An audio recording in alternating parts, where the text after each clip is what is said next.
Bonjour, vous êtes dans la deuxième partie du podcast consacré à comment savoir ce que nous devons manger pour être en bonne santé. Je suis Jean-Brice Tivan, praticien naturopathe, je dirige la formation lycéenne de naturopathie et je partage avec vous plus de 30 ans de pratiques d'expérimentation et de recherche autour de la naturopathie et de la santé en général. Vous vous intéressez à la médecine alternative, vous cherchez à améliorer votre hygiène de vie, à acquérir les outils pour devenir acteur de votre santé, mais vous vous sentez parfois perdu au milieu des informations contradictoires que l'on trouve dans ce domaine. Alors bienvenue sur Réflexions naturopathiques, le podcast qui apporte un éclairage nouveau et approfondi sur les questions de santé et de bien-être et de développement personnel. Bienvenue dans cette deuxième partie, donc consacrée à l'alimentation spécifique humaine. Dans la première partie, nous avons vu comment ne plus se faire piéger par les théories alimentaires. Nous allons continuer sur cette voie en essayant de garder un regard objectif à partir des connaissances de la physiologie, mais aussi à travers l'observation des traditions alimentaires dans les différentes parties du monde. Nous verrons aussi la notion d'individualisation. Aujourd'hui, nous allons essayer de comprendre, même lorsque l'on n'a pas accès à certaines informations concernant la physiologie digestive ou d'autres connaissances scientifiques sur les effets de l'aliment sur notre santé, comment faire des choix alimentaires judicieux pour soi. Nous allons voir comment on peut facilement se faire piéger par des théories ou des croyances qui justifient tous nos choix alimentaires. Nous avons déjà évoqué ceci par rapport au fait que l'homme n'était pas forcément un être frugivore ou exclusivement herbivore, comme certaines théories veulent nous le faire croire. Aujourd'hui, nous allons plutôt commencer à envisager que l'homme n'est peut-être pas non plus végétalien exclusif et on pourrait très bien évoquer le fait qu'il n'est pas aussi un carnivore exclusif, bien sûr, mais on va essayer de comprendre comment certains régimes cétogènes, paléolithiques, végétariens peuvent se positionner comme étant des régimes idéaux pour l'homme, alors qu'il n'y a pas de régime idéal. Puisque toutes les théories, tous les modes alimentaires comportent des avantages et des inconvénients, alors ce qui nous paraît intéressant de voir, c'est de choisir ces modes alimentaires, ces régimes alimentaires, en fonction de critères qui seront adaptés à ce que nous sommes. Mais la question que j'ai envie de poser maintenant, c'est: sommes-nous mieux adaptés à la consommation de viande, de produits animaux ou simplement de végétaux ou un mélange de tout ça? Alors bien sûr, on est omnivore, on est capable de faire tout, mais dans quelle proportion? Je pourrais vous faire toutes les démonstrations possibles en m'appuyant sur des travaux scientifiques, épidémiologiques, qui montrent que l'on peut effectivement vivre en bonne santé avec des régimes très carnés de type cétogène, paléolithique.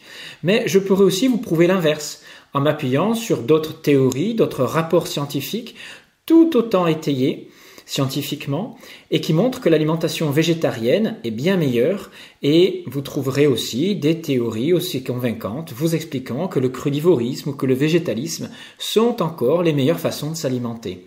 Alors, comment faire pour savoir ce que nous devons réellement manger?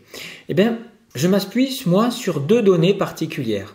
La première, c'est celle qui est liée à l'évolution de l'homme. Nous nous sommes construits jusqu'à aujourd'hui, depuis des milliers, des centaines de milliers d'années, voire des millions d'années, pour arriver à quel type génétique aujourd'hui. Notre génétique va conditionner notre forme alimentaire. Ensuite, on verra que l'expérimentation de régimes alimentaires particuliers, d'une personne à une autre, permettra de faire certains choix et d'exclure tous les régimes restrictifs. On verra qu'il n'y a pas de restriction particulière à faire. Et nous verrons bien sûr que la connaissance scientifique de la physiologie digestive en particulier m'a aussi aidé à faire des choix alimentaires bien précis. Mais reprenons les données en premier donc sur notre évolution et le rapport que l'homme a entretenu avec son environnement depuis des centaines de milliers d'années pour savoir où nous en sommes aujourd'hui. Est-ce que l'homme est frugivore comme on nous l'a fait croire pendant des années? Est-ce que vraiment d'arriver à autre chose aujourd'hui? Alors, selon les paléontologues, il y a 20 000 ans environ, à l'époque de l'ère glaciaire, nos ancêtres, qui furent l'aboutissement de plus de 3 millions d'années d'évolution, ces ancêtres qui sont les plus proches de nous, surtout sur le plan génétique, sachant que nous ne pouvons pas évoluer de plus de 0,01% de génétique en moins de 40 000 ans, c'est-à-dire quasiment rien. Il n'y a pas de changement génétique en moins de 40 000 ans. Ce qui veut dire que nos ancêtres d'il y a 20 000, 30 000 ans, qui sont l'aboutissement de toute cette évolution-là, ont la même génétique que nous. Or, il y a 20 000 ans, nous étions grands et robustes. Il faut bien comprendre que c'est l'époque où l'homme n'a jamais été aussi fort et robuste. La taille moyenne se situait autour de 1,75 m à 1,80 m et nous étions chasseurs-cueilleurs, bien adaptés à notre environnement, capables de résister à des longues périodes de chasse, de disette, de nutrition, qui étaient à l'époque quasi exclusivement carnivores. Il faut bien savoir que dans les pays nord-européens, 80% de la surface du pays était recouvert de glace. Et je parle bien pour les personnes vivant dans le nord. Pour les personnes vivant au niveau de l'équateur, la période glaciaire était quand même moins rude. Et ce qu'il faut comprendre, c'est qu'il y a 20 000 ans, les apports caloriques se faisaient à 75% à partir de la graisse animale. 20%, c'était les protéines. Et il restait que 5% d'apports glucidiques qui se répartissaient à partir de quelques végétaux qu'on arrivait à extraire uniquement dans la période estivale. Depuis plusieurs centaines de milliers d'années, l'homme est passé du statut de frugivore, quasiment végétalien, à un statut de végétarien, puis de charognard, puis de chasseur-cueilleur. Et aujourd'hui, nous sommes le résultat de cette évolution-là, c'est-à-dire que nous avons la génétique d'un chasseur-cueilleur, avec un système digestif identique à celui donc de cet ancêtre Cro-Magnon d'il y a 40 000 ans à peu près.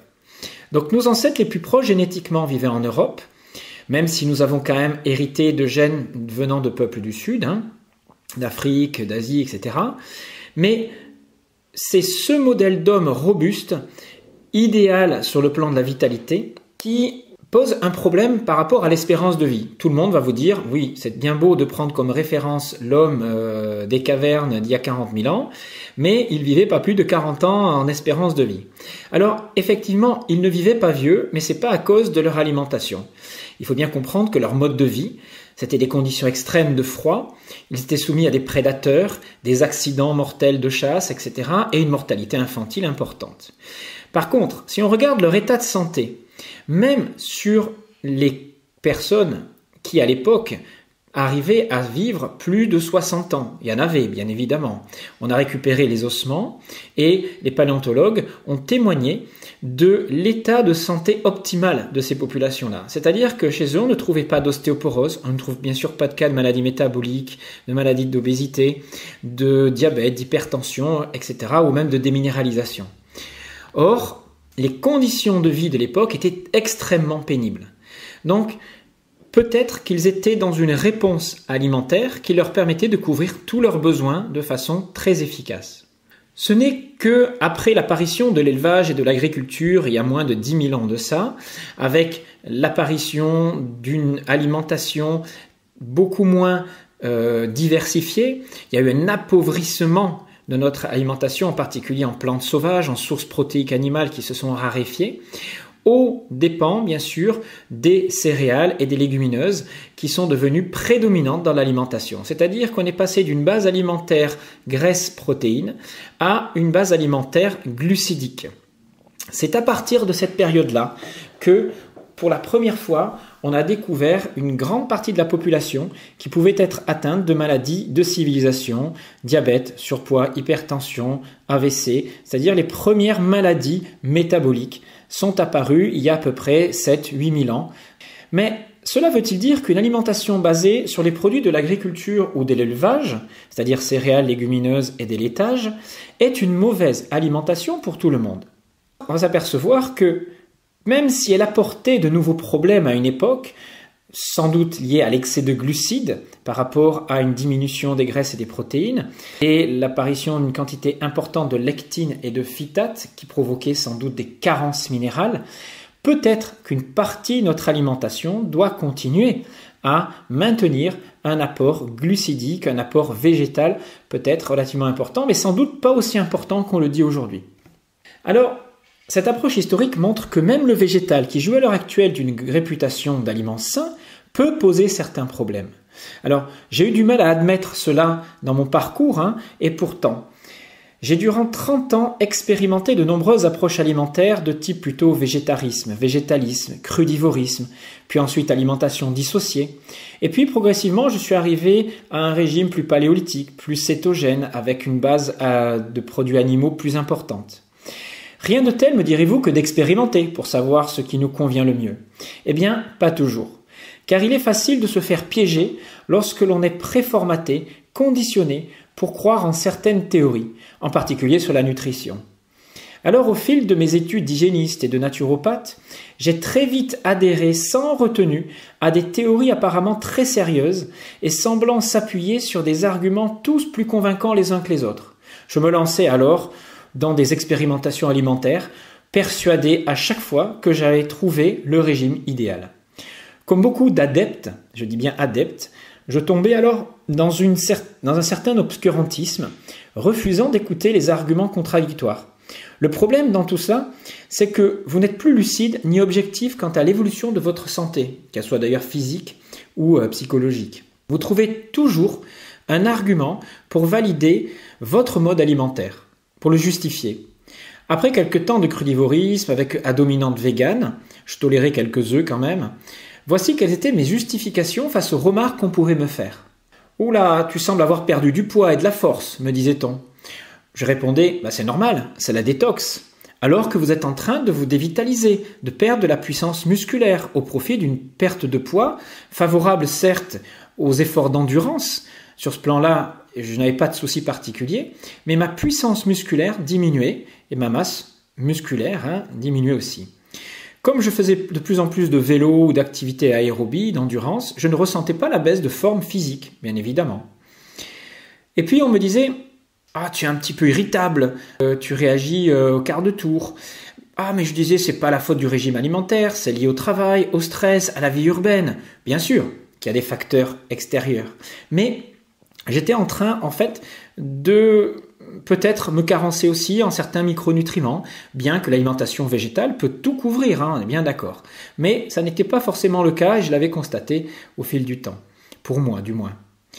On me disait aussi, tiens, tu as des ballonnements, tu as des fermentations intestinales, tes digestions semblent un petit peu pénibles.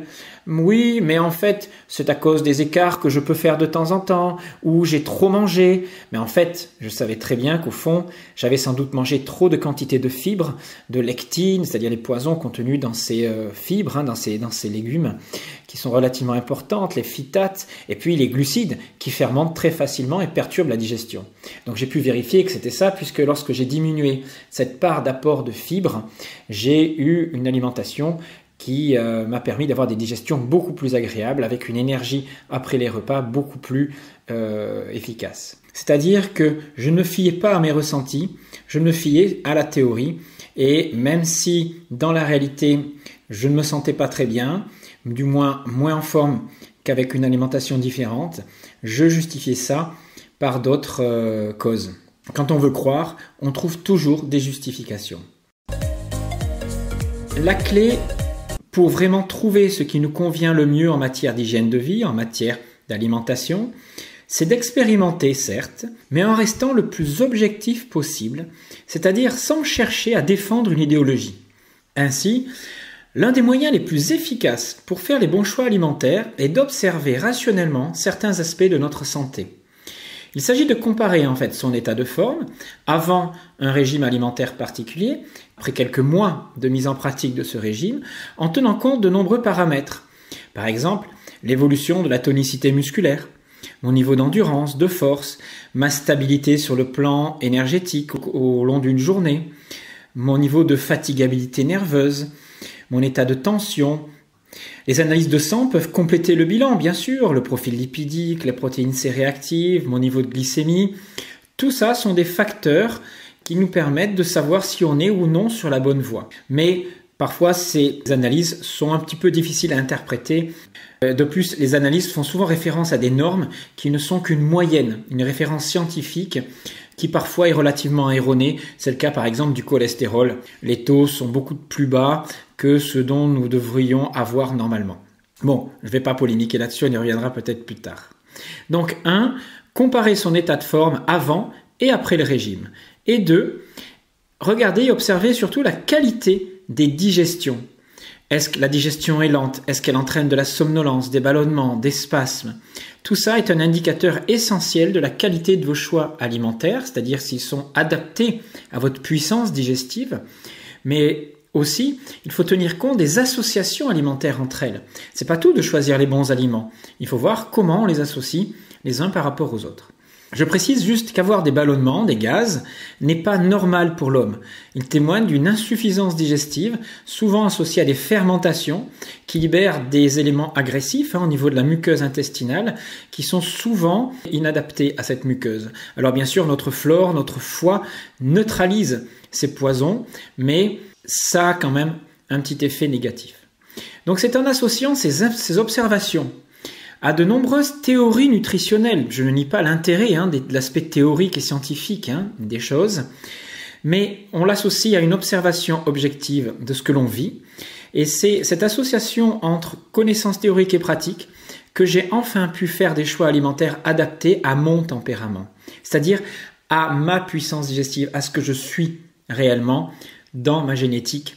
Mais cela ne suffit pas encore, car le cas de chacun n'est pas identique à celui du voisin.